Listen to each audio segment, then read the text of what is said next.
Worldz is back with some new science experiments. Today we are going to create some volcanoes. So let's start with the first volcano. So for our first volcano, we will need hydrogen peroxide 1 to 5%, a plastic bottle, a tray, yeast, water, some food color, measuring cylinder, and some dishwashing soap. First, we'll add 75 ml of hydrogen peroxide to it.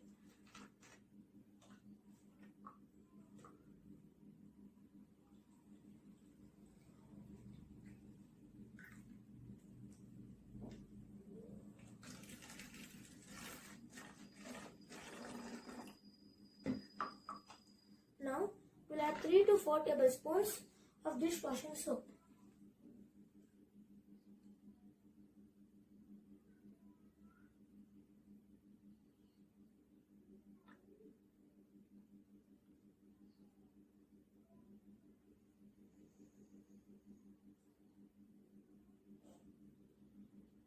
Now, we'll add some food color to it.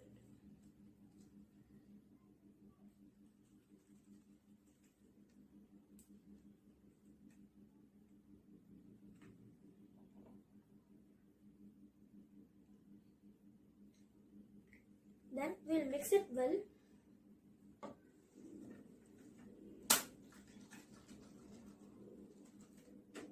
And now we'll take the yeast and water.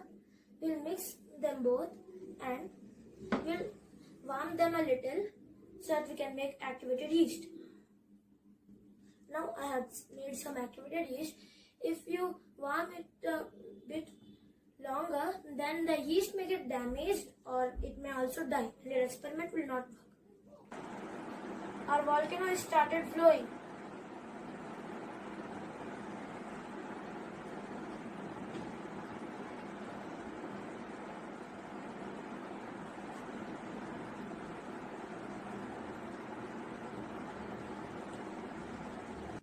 This is happening because when we added the yeast, the hydrogen peroxide, which is H2O2, gets divided into H2O, which is water, and O2, which is oxygen.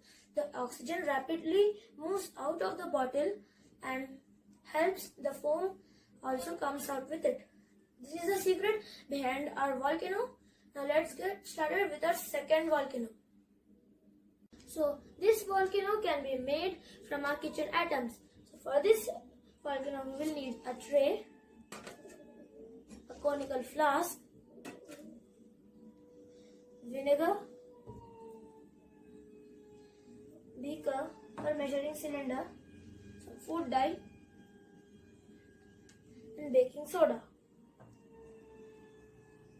First, we will add baking soda to the conical flask.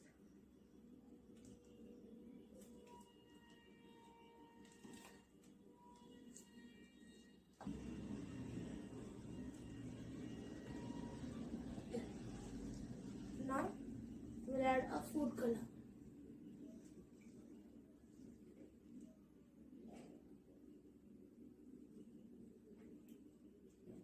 Then, as soon we'll add our vinegar, the reaction will get started.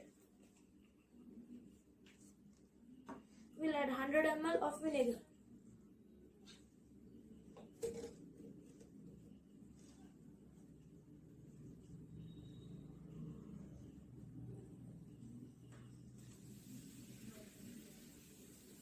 Our volcano has erupted. When baking soda and vinegar are mixed together, the hydrogen ions from the vinegar reacts with the sodium and bicarbonate ions in the baking soda, resulting in the formation of two new chemicals, which are the carbonic acid and sodium acetate.